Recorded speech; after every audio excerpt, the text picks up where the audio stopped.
今天我要和大家分享一份可能改变你投资思路的重磅报告。这份报告来自全球最权威的黄金研究机构世界黄金协会最新发布的2026年黄金作为战略资产的报告。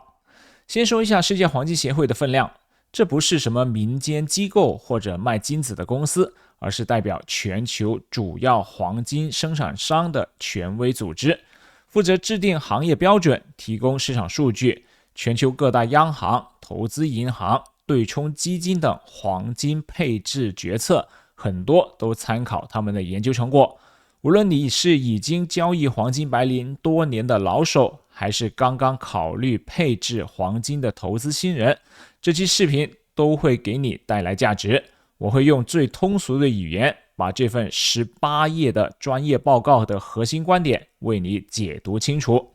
看完这期视频，你会明白3个关键的问题：黄金到底能不能赚钱？什么时候买黄金最有效？以及你的投资组合中应该配置多少黄金？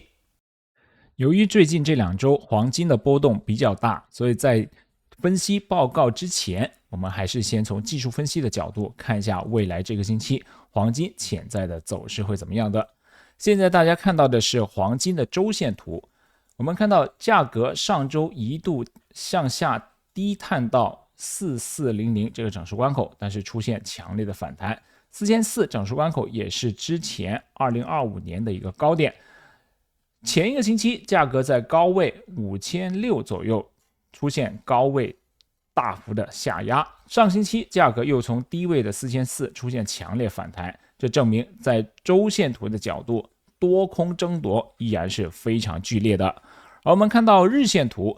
在上周四围绕着5000这个心理关口出现了一波做空的压力，但是在上周五价格同样在低位再次出现强势反弹，所以在日线图的角度，同样每一天多空角力依然在进行当中。所以黄金在未来这一个星期的走势，我更倾向的依然是一个震荡的区间，区间顶部是5000心理关口，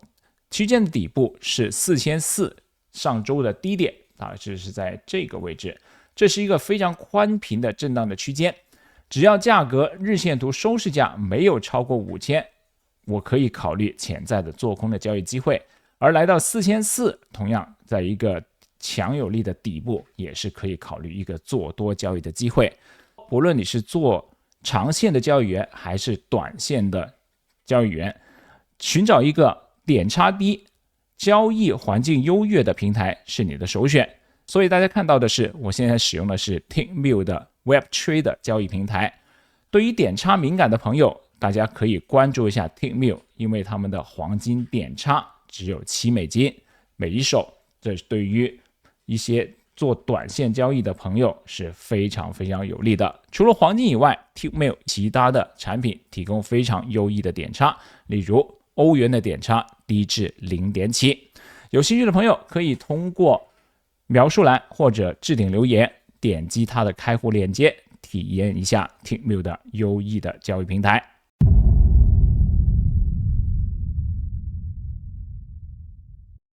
大家好，欢迎来到浩投资的频道，我是孙浩。很多人对黄金有一个根深蒂固的误解，认为黄金只能保值，要赚钱还得靠股票。但世界黄金协会在报告的第4页的图表1中给出了一个震撼的数据，从1971年美国放弃金本位制度到2025年底，黄金的年化复合收益率达到了 9%。 这是什么概念？这个表现不仅跑赢了债券，甚至与股票市场的长期表现相当。更关键的是，黄金实现这个收益的同时，波动性却比股票小得多。报告第5页的图表2显示，黄金的年化波动率仅为 15%， 明显低于新兴市场股票的 20% 以上，也低于原油等大宗商品的 30% 以上的波动率。为什么黄金能有这样的表现？世界黄金协会提出了一个他们的核心模型，黄金长期预期回报框架。简单说，黄金的长期回报与全球 GDP 增长高度相关。这背后的逻辑是，黄金供应增长缓慢，过去25年年均仅 1.7%， 而需求随着全球经济发展不断增长，供需关系决定了黄金的长期上涨趋势。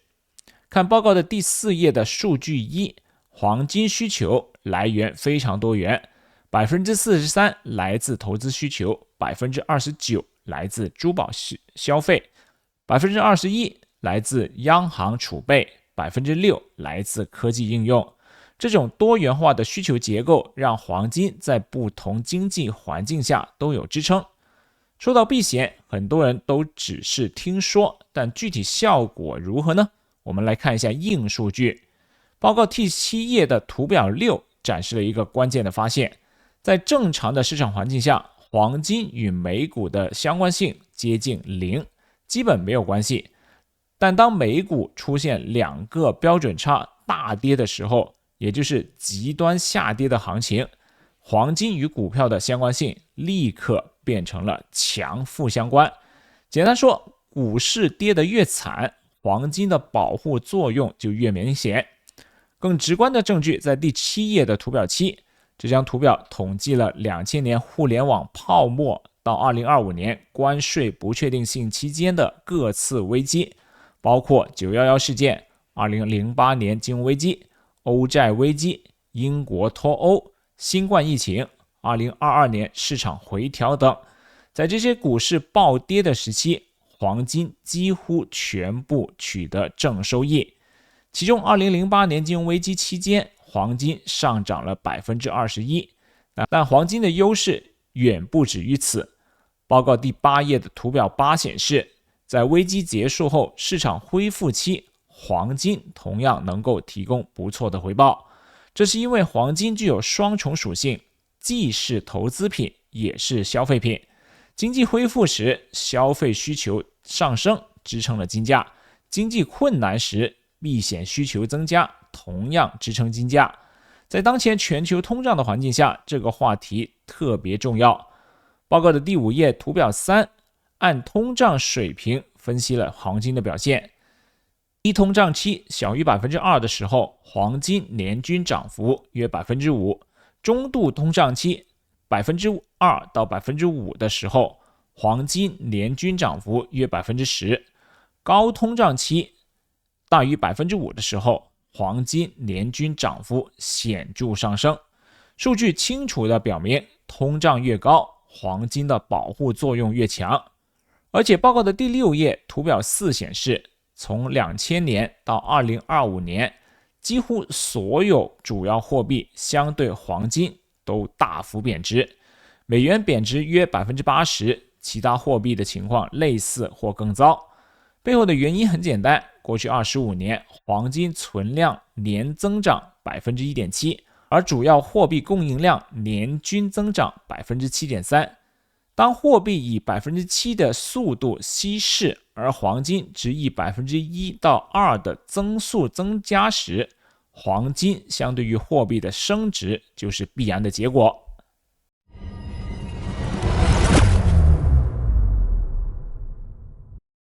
理论说完，我们来看一下实战。很多朋友最关心的问题就是，到底该配置多少黄金？世界黄金协会做了一个详细的回测分析，他们构建了一个代表性的投资组合， 50% 股票， 40% 债券， 10% 另类投资，然后测试加入不同比例黄金的效果。结果在报告的第10页的表格，以 5% 的黄金配置为例，在过去20年中，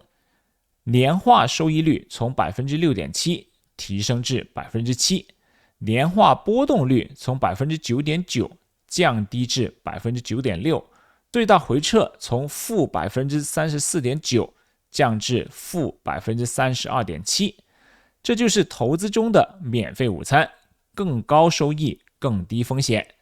具体配置建议看第11页的图表14。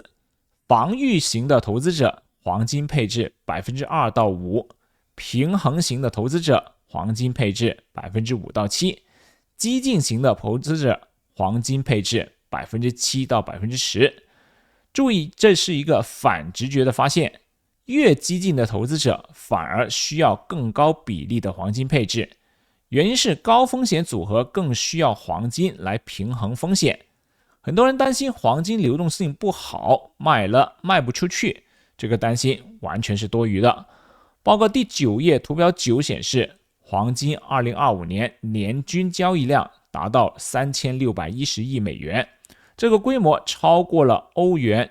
英镑外汇货币对，也超过了道琼斯指数成分股，与美国短期国债交易量相当。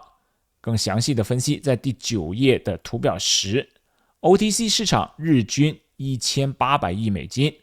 期货市场日均1740亿美元，黄金 ETF 日均70亿美元。这3个渠道构成了完整的交易生态，无论你是长期投资者、短线交易者还是机构投资者，都能找到合适的交易方式。而且历史证明，即使在金融危机的期间，黄金市场的流动性也保持稳定。任何投资都有风险，黄金也不例外。世界黄金协会在报告的第13页非常客观地讨论了2个主要的风险。第一，无现金流收益。黄金不像股票有分红，不像债券有利息，完全依靠价格上涨获利。但报告指出，这恰恰是黄金的优势，没有对手方风险，没有违约可能。而且从历史数据来看，价格上涨已经提供了充足的回报。第二，价格波动性。黄金确实有波动，2010年涨幅接近 30%， 2013年跌幅也接近 30%。但报告第13页的图表15显示了一个重要的特征，黄金表现是不对称的。当股市下跌时，黄金的上涨幅度往往超过股市上涨时黄金的下跌幅度。这种不对称性正是黄金作为保险工具的价值存在。对于关注 ESG 投资的朋友，报告第12页专门讨论了黄金的环境和社会责任的属性。虽然黄金开采属于采矿业，但负责任的黄金企业都遵循严格的 ESG 标准。更重要的是，黄金在使用过程中不产生下游排放，这意味着持有黄金可以降低投资组合的整体碳强度。在各种气候变化的情境下，黄金的表现可能优于许多传统资产，特别是当碳价格上升时，黄金不受到负面的冲击，为投资者提供了额外的保护。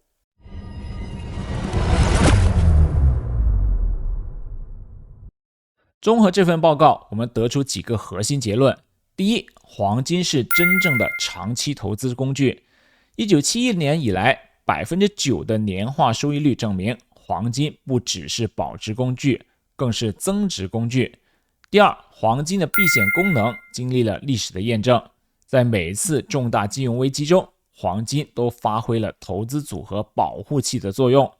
第三，合理的配置比例是 2% 到 10%， 根据你的风险偏好，在投资组合中配置相应比例的黄金，可以显著改善风险调整后的收益。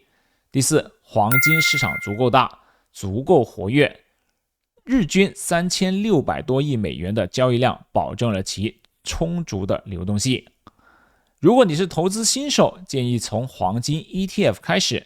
配置资产 2% 到 5%， 长期持有，不要频繁交易。如果你是有经验的投资者，可以考虑 5% 到 10% 的配置，结合期货等工具进行更灵活的操作。如果你是专业交易员，可以把黄金分为2部分，一部分作为长期战略配置，一部分作为短期的交易工具。记住，投资决策要基于你的具体情况。这份报告提供的是方向性的指导，不是具体的投资建议。